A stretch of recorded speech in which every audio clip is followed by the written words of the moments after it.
Your winner by disqualification, ladies and gentlemen,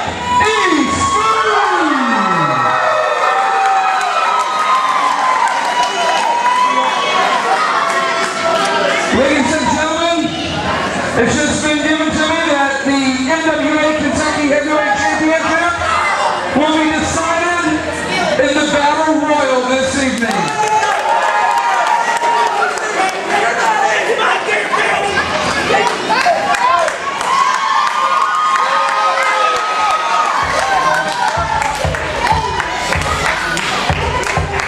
Once again, your winner, Chuck E. Spoon!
continuing work on Maxx Sledd. All three of them forward. Watch them confused there. Go for it. Coach Slam. There's no way we can Coach Slam a guy Maxx on the bottom.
further, I know we do a lot of things, whether you hate anybody in here or you don't hate anybody in here. These guys come down here month in and month out to work hard to make sure that you're entertained. Can we give them a round of applause, please?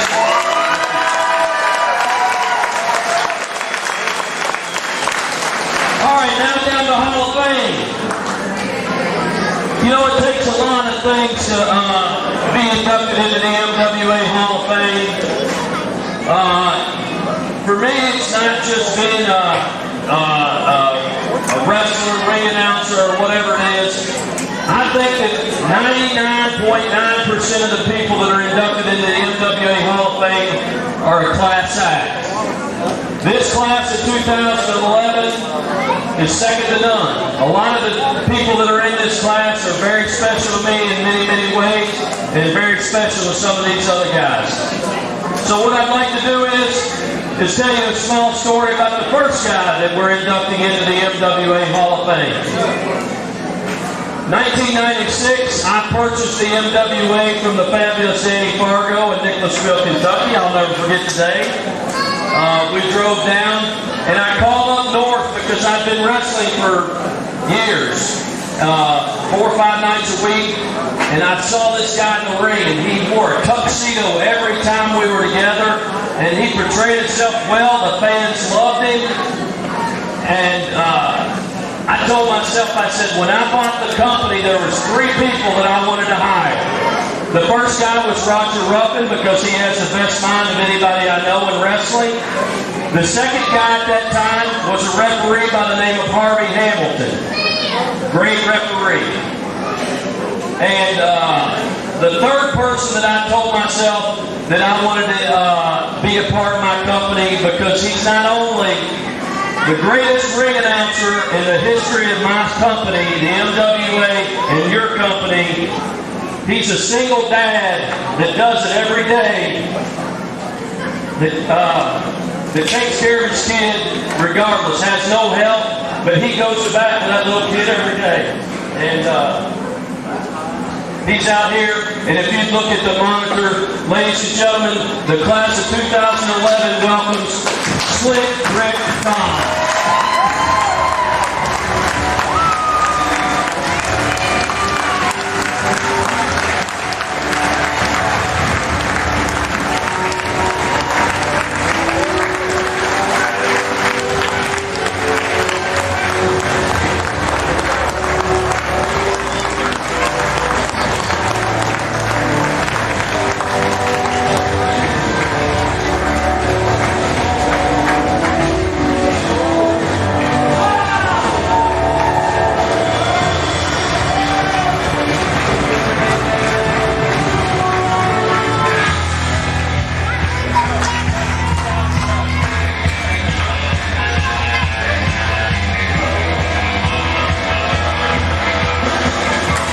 Wow, thank you.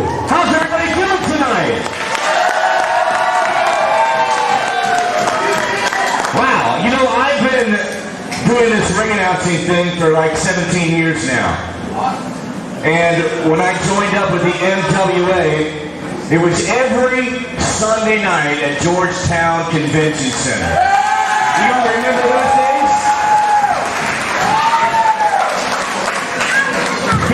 Sunday night is when I really learned how to be a ring announcer in professional wrestling. Doing the interviews, all of it. It was where I learned how to do my craft.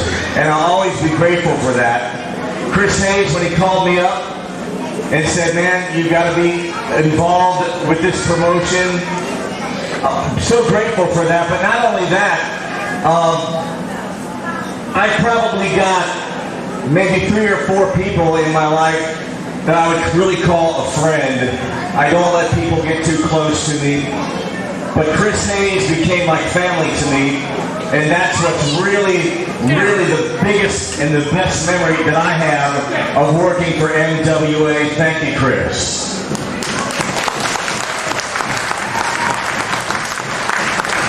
And all these guys around the ring, I mean, I sat there and had the best seat in the house.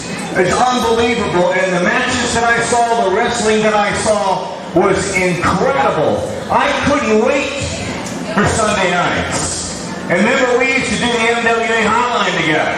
He'd call me up, I'd be in Ohio, he'd be in Kentucky, we'd be on the same phone line, telling everybody to make MWA your Sunday night habit. But I did want to talk about these guys who get into the ring and give your blood, your sweat, and your tears. I mean, sometimes I give my sweat because I'm always wearing this stupid jacket. It gets pretty hot. But I so respect what you guys do.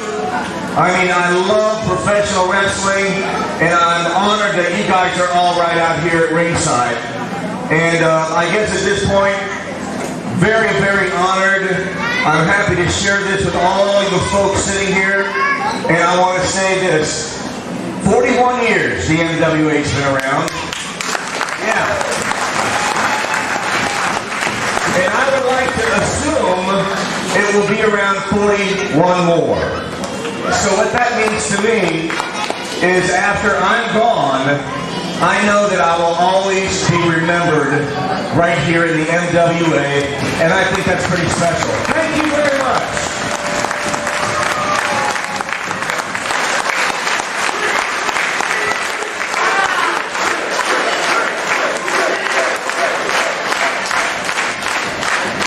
Hey, I didn't ask you a favor. I need to ask you a favor. Just wait. I know you're here. You're a Hall of Famer, and you didn't plan on you were going to get your kid, go back to the hotel, whatever. I think you're the greatest ring announcer in the history of the MWA. All these people, some of them never even heard you ring announce. Would you ring announce the main event here tonight for us at the Fannie Elementary School?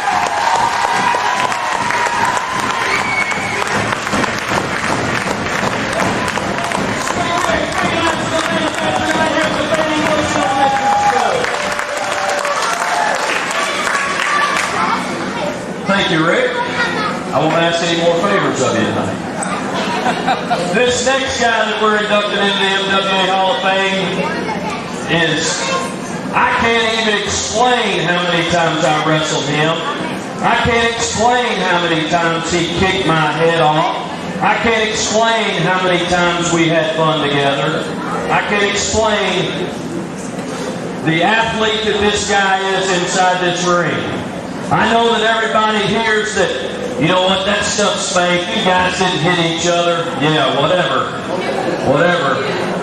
If you want to believe that, you believe that. This guy can tell you one night in Georgetown, Kentucky, he kicked me with a super kick, kicked me under the eye. I had a mouse under my eye before I landed. But that was the only time the guy ever really hurt me. But I can tell you this, he's like a ballerina inside the ring. I mean, he's a walking ballerina, and he's probably, and I love all you guys, he is by far the best wrestler I've ever competed against in my lifetime. I've wrestled for the WWE, I've wrestled for WCW, I've wrestled for all of them.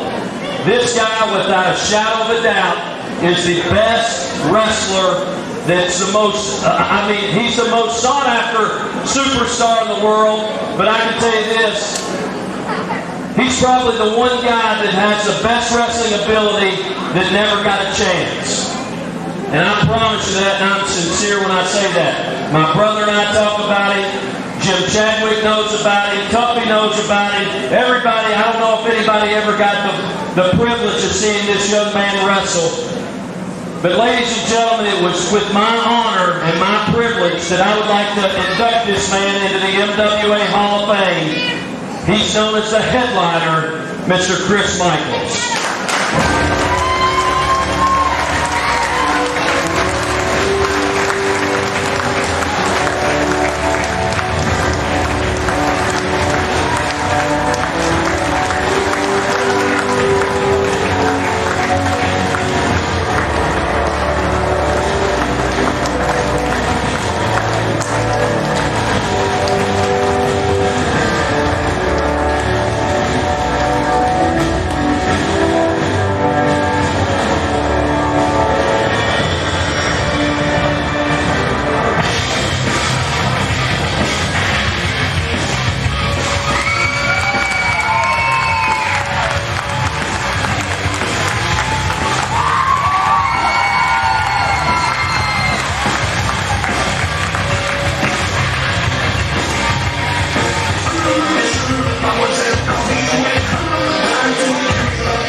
putting you over, and I'm not going to put you over anymore. I think you're great, and it's my pleasure to induct you into the 2011 MWA Hall of Fame.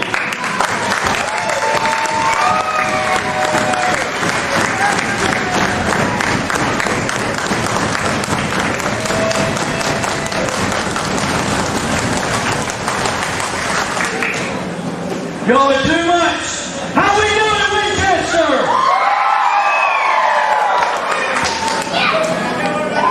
When Chris called me up and asked me to come down here and do this, I'll be honest, I didn't think there was much to it at first.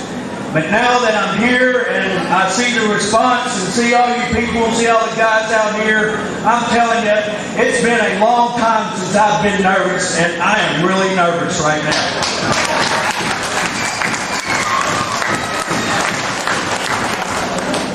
You know, I can go on and talk about all my accomplishments and everything, but being inducted into this Hall of Fame, it's got to be at the top of that list. And I want to thank everybody for thinking that much of me to induct me in the MWA Hall of Fame.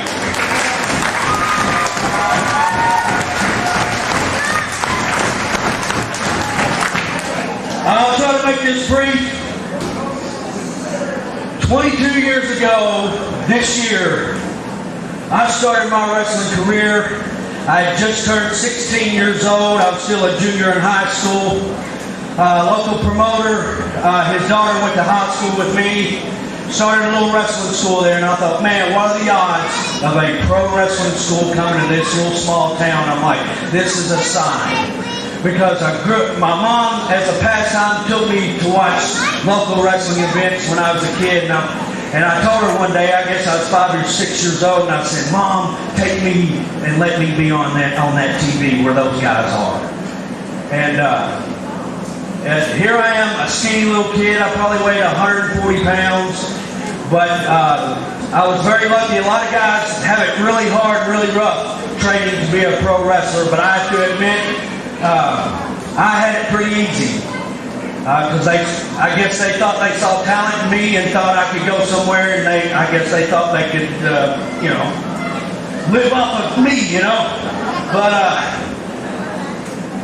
out of 22 years, yeah, I want to say I never got the brass ring. I never got that big contract, but I have been privileged to call pro wrestling my career, my living for the past 42 years.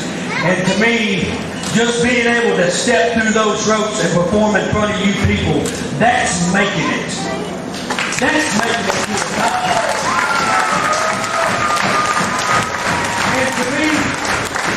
And to me, making it ain't just how much money you got in the bank, how many titles you won. It's getting to do what you want to do in your lifetime. There's so many people that say, well, I wish I would have done this when I was younger, and I had the chance to do this when I was younger, and I just never done it. But me, even though I don't have the fancy house on the hill or the fancy car and money in my back pocket, I'll admit I came here broke today. But you know what? I'm still happy because I get to do what I want to do with my life.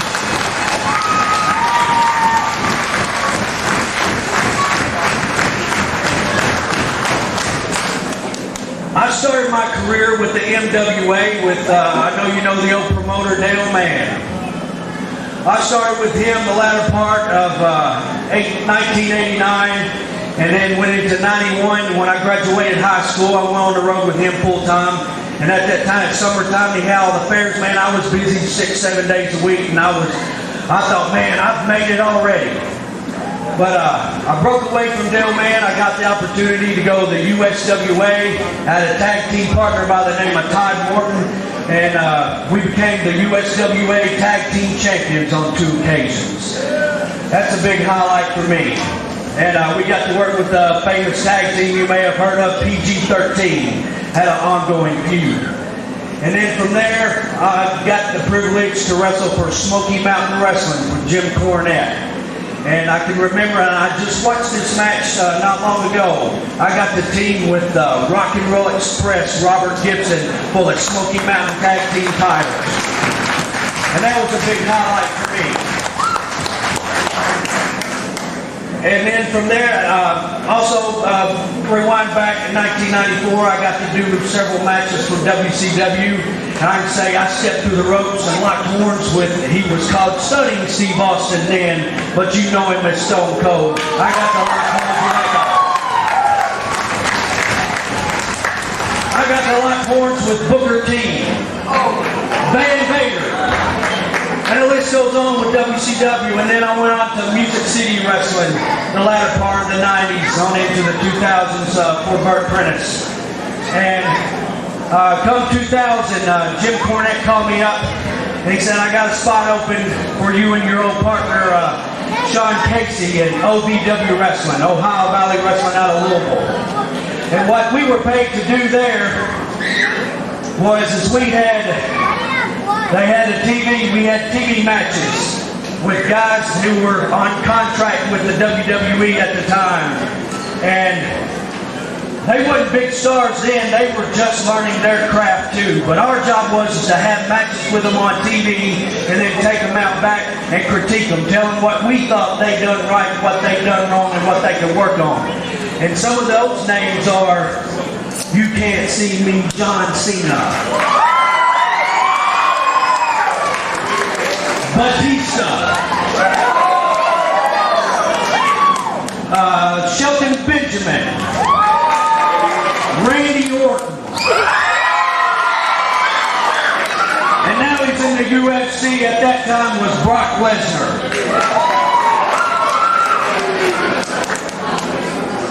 I got the privilege to work with those guys before they became huge and famous and make tons of money.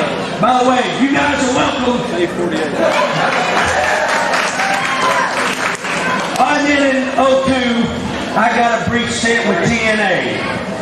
And another guy by the name of Rick Michaels, we're no relation. We got the tag team against, I know you're probably familiar with this guy wrestling this area forever, Wildcat Chris Harris. And the Cowboy James Storm.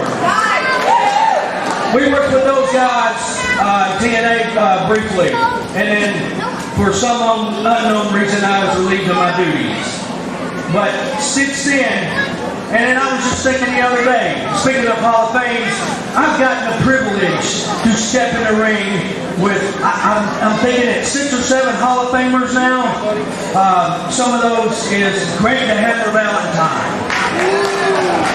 God rest his soul, Mr. Perfect Kurt Hennig. And speaking of Randy Orton, I got the pleasure of wrestling his dad, Bob Orton Jr. Dory Funk Jr. Terry Funk. And you know, everybody has a dream of doing one thing or another. The last Hall of Famer I got to lock horns with was my childhood idol, Jerry the King Lawler.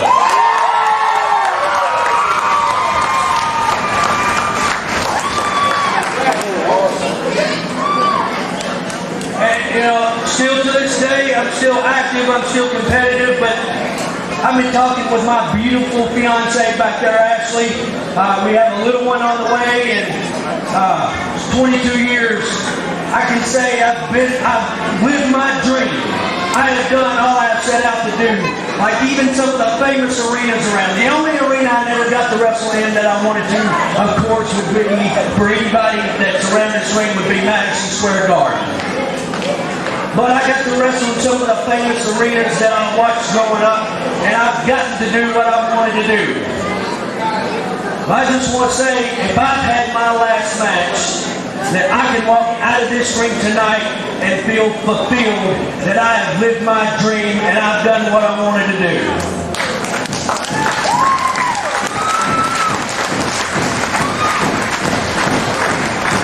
And you know, some of you people, you don't see a lot of the behind the scenes stuff, what these guys go through, what I've gone through as far as you're on the road, you're 100 miles from home, and you got personal problems going on, your kid is sick, or the yard needs mowed, and you're 100 miles away, and nothing you can do about it. you're stuck in a hotel. I mean, I could go on and on about the bad things that we all go through and suffer and endure. And it's not just wrestling, it's life in general. We all have problems. But the other thing we can do is thank God each day for all our blessings. Thank Him each day for what we do have, and be happy that we are alive and we're still breathing, and that we have all our friends and family around us.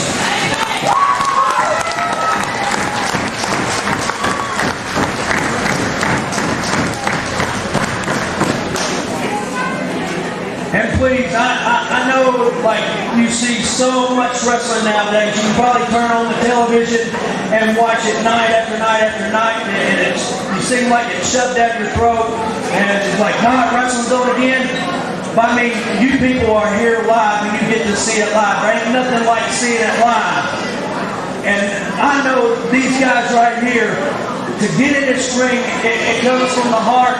And they're very passionate about it. It's what they do. It's their life. And it's what they live for. It's to do. It's to get in this ring and perform in front of you. And you have no idea of the risk of injury that it takes. One little small move and a guy can leave here paralyzed for life. So I just want you guys to keep that in the back of your mind when, you know, you say, oh, that guy done this, that guy done that. Just appreciate what he's in here doing. Because there's so many people that sit in the back and say, he does this, he does, I can do that. No, you can't. No, you can't. Professional wrestlers are a small breed of people, really. There's a lot of guys that get in this ring, but there's only so many that can call themselves pro wrestlers. And I'm proud to say that each and every one of these guys are pro wrestlers.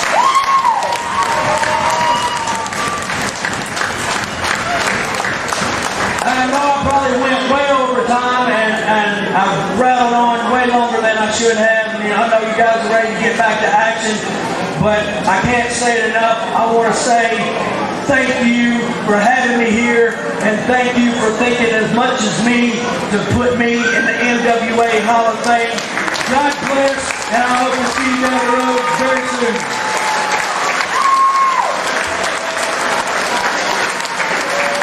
Ladies and gentlemen, the headliner, Chris Michael!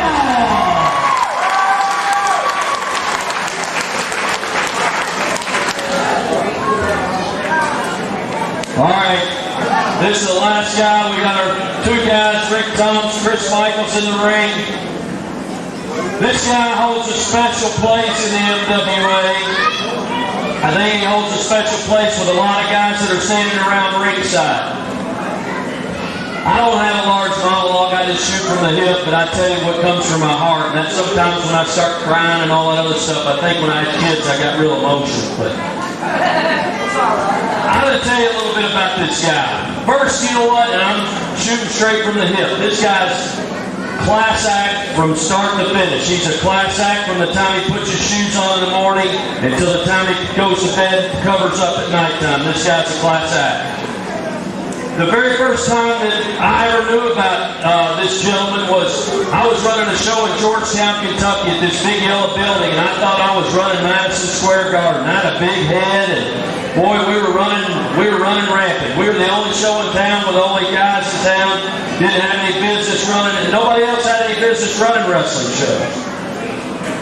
But this one guy gave a lot of guys opportunity. He went to his back pocket, pulled out money, and went to a little town called Mount Sterling, Kentucky, and made wrestling hot in Mount Sterling, Kentucky.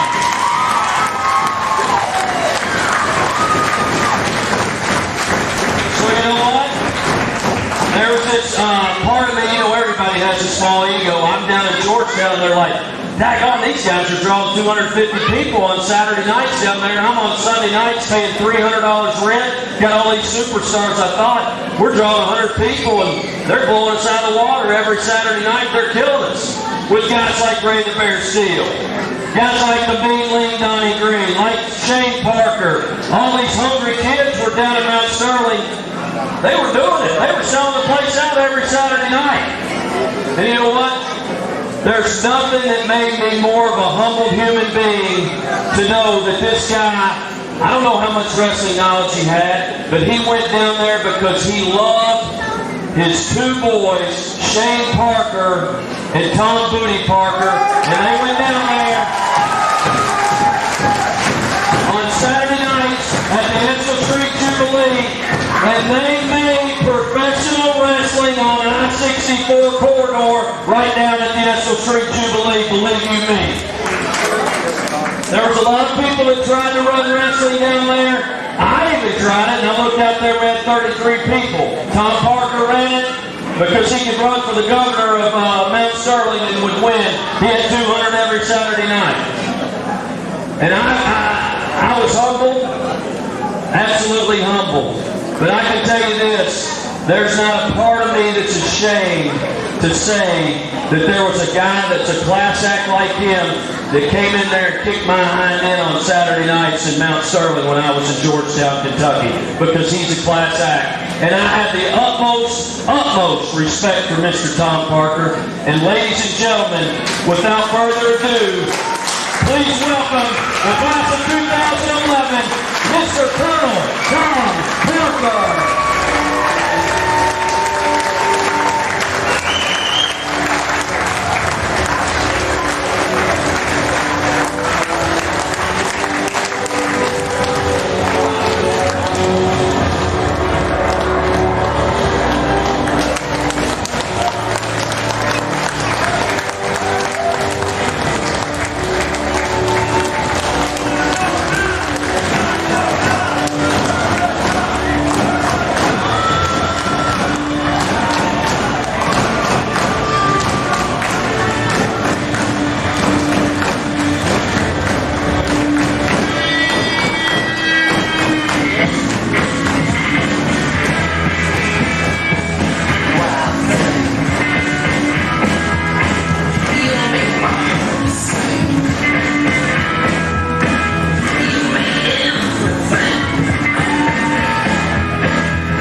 Present Mr. Tom Parker with his MWA Hall of Fame award and sign, Tom Booty Parker and Shayne Parker.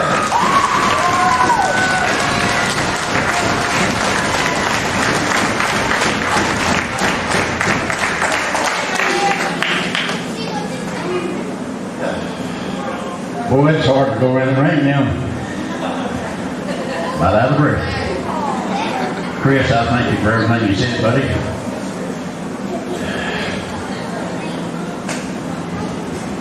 I ain't got all the credentials that these two guys have got, but we tried. We tried. These two boys, the Steeles, the Greens, Chadwick, Chris, all of them ran through here. Both Bobby Blade, Matt Ice Cream, Little Larry D. Oh, each and every one of them, buddy. They made Mount Sterling, like Chris said, they worked their butts off. They really did. They took chairs, thumbtacks, barbed wire, you name it, they done it. Chris came to Mount Sterling one night, he walked in the building, safe, had to fight his way back out. Yeah. But I really do thank you and I appreciate it. That's all I got to say, Chris. Ladies and gentlemen, the class of 2011 MWA Hall of Fame, second class, the headliner, Chris Michael. And in the background of Mount Sterling Wrestling, the Colonel Tom Parker.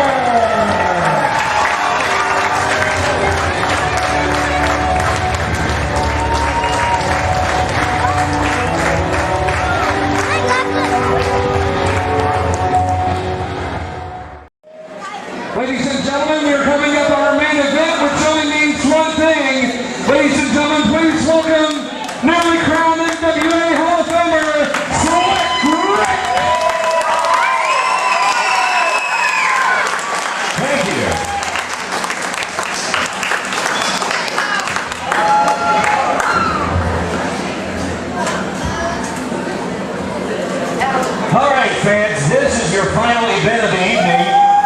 It's the main event, and it became a whole lot more important because now history will be made right here tonight, because the winner of this battle royal will be the new Kentucky heavyweight champion. This match will begin with all the wrestlers in the ring. The only way to be eliminated is to be thrown over the top rope and your feet touch the floor. Ladies and gentlemen, let's bring it